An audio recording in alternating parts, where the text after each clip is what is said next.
Hello everyone, welcome to Bitwise Learning. Today we are going to start Computer Organization and Architecture BCS 302 Unit 1 Introduction.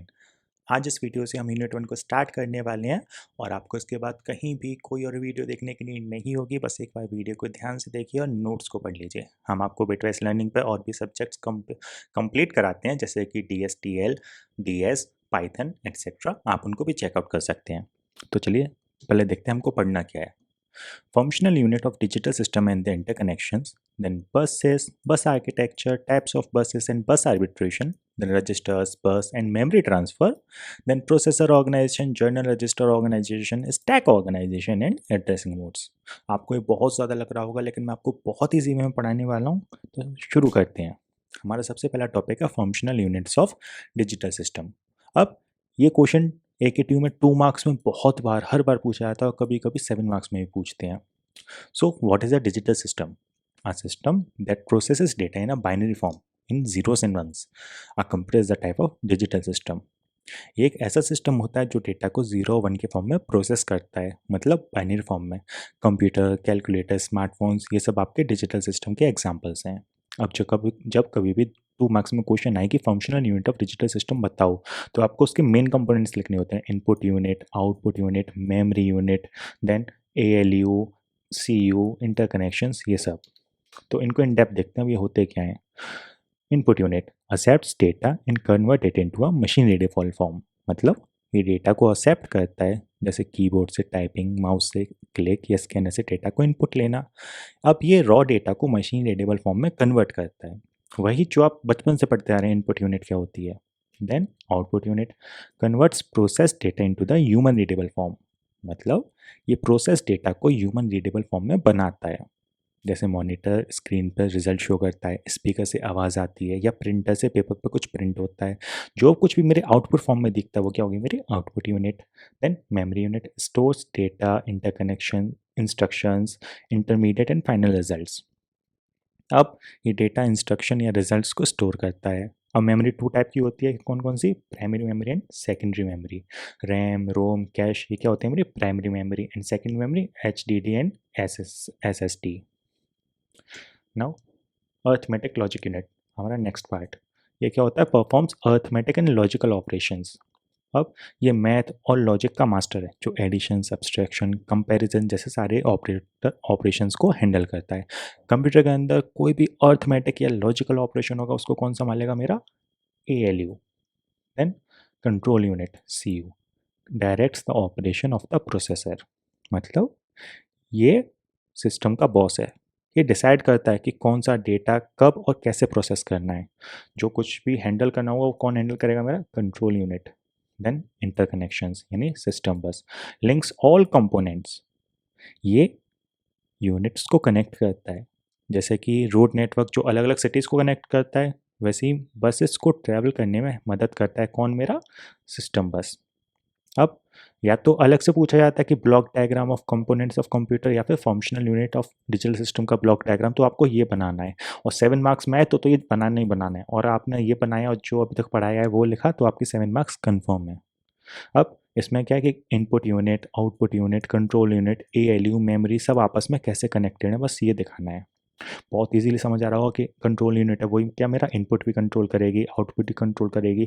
ALU क्या करेगा? जो भी मेरे arithmetic या जो भी ऑपरेशंस होंगे वो मेमोरी के थ्रू इसमें आएंगे, या ये मेमोरी को ऑपरेशंस करके भेजेगा इंटरनल मेमोरी को, फिर वो मेन मेमोरी में जाएगा, देन सेकेंडरी मेमोरी, ऐसे करके।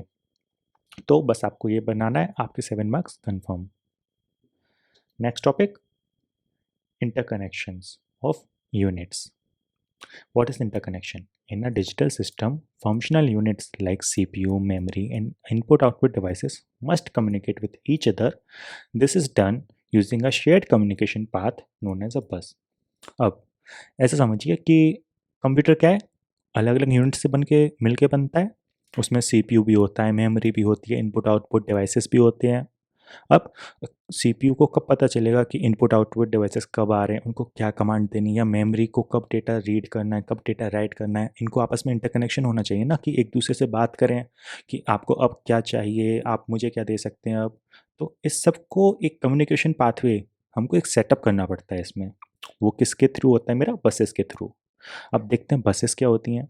A bus is a set of parallel wires or lines used for communication among different components of a computer. मतलब अब बस क्या होता है, ये एक ऐसा कम्युनिकेशन पाथवे है जिसमें पैरेलल लाइंस या वायर्स होते हैं जो अलग अलग कंपोनेंट्स को जोड़ते हैं। जैसे मान लीजिए आपके पास ये सीपीयू है, ठीक है, आपके पास यहाँ पर मेमोरी है, आपके पास यहाँ पे इनपुट आउटपुट डिवाइसेस है।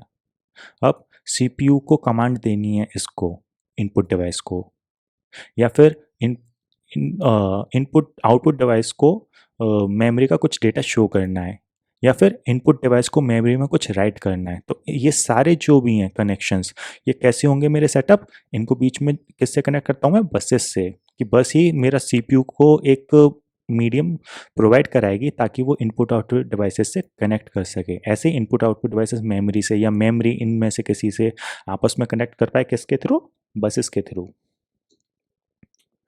अब एक और चीज़ कि CPU, memory, input output devices को डेटा, एड्रेस और कंट्रोल सिग्नल्स शेयर करने के लिए बस की नीड होती है। जैसे आपके फ़ोन में इंटरनेट, आपका फ़ोन इंटरनेट से कनेक्ट होता है, किसके थ्रू, वाईफाई के थ्रू या डेटा केबल के थ्रू। वैसे ही कंप्यूटर के अंदर बस डेटा को एक जगह से दूसरी जगह लेके जाती हैं। अब टाइप्स ऑफ बसेस, मेरे पास 3 टाइप ऑफ बसेस होती हैं, data bus, address bus and control bus. Data bus क्या करती है, कैरीज एक्चुअल बाइनरी डेटा, मतलब ये बाइनरी डेटा को कैरी करती है। डेटा का एक्चुअल कंटेंट यहीं ट्रेवल करता है, ये बाई डायरेक्शनल होती है, ये ध्यान रखना है। Then address bus carries the address of the input output और मेमोरी लोकेशंस। एड्रेस बस क्या करती है, मेमोरी या इनपुट आउटपुट डिवाइस का एड्रेस कैरी करती है।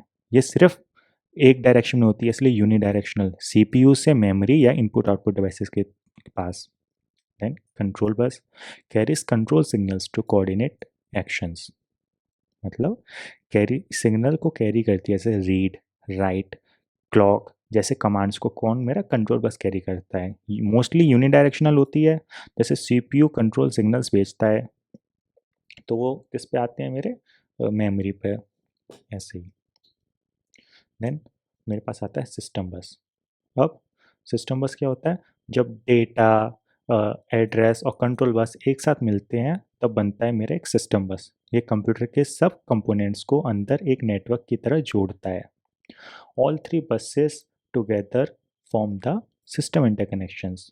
This structure allow the CPU to send address to memory via address bus, मतलब ये एड्रेस मेमोरी को भेजता है विया एड्रेस बस, सेंड रिसीव डेटा विया डेटा बस और कंट्रोल ऑपरेशन विया कंट्रोल बस, जैसे कि अभी पीछे बताया था। अब देखिए, जैसे कि क्वेश्चन आता है इंटरकनेक्शन ऑफ बसेस, या फिर इसी ये किसी के साथ लग के आ जाता है, तो आपको ये डायग्राम बनाना मस्ट है। अब CPU, memory, input output devices ये कैसे कनेक्ट हो रहे हैं ये देखते हैं। जैसे मैंने बताया था, डेटा बस क्या होती है, बाई डायरेक्शनल होती है, डेटा को लेके भी जाएगी सीपीयू तक और वापस लेके भी आएगी। ऐसी मेमोरी, मेमोरी में क्या डेटा जाएगा भी, डेटा आएगा भी। ऐसे ही क्या मेरा इनपुट आउटपुट डिवाइसेस के साथ भी डाटा बस बाई डायरेक्शनल होगी। ऐसे ही क्या सीपीयू से एड्रेस लेके आएगी, मेरे एड्रेस बस किसको देगी, मेमोरी को देगी, या फिर इनपुट आउटपुट डिवाइसेस कुछ लेके आए तो वो डेटा किस में, सीपीयू के पास जाएगा, या फिर सीपीयू क्या जाएगा, एड्रेस को वहाँ तक पहुँचाएगा, इनपुट आउटपुट डिवाइसेस तक। अब वैसे ही क्या होती है मेरी कंट्रोल यूनिट। सो आपका यही था यहाँ तक। आज की वीडियो में इतना ही। Please subscribe, like and share the video. Thank you.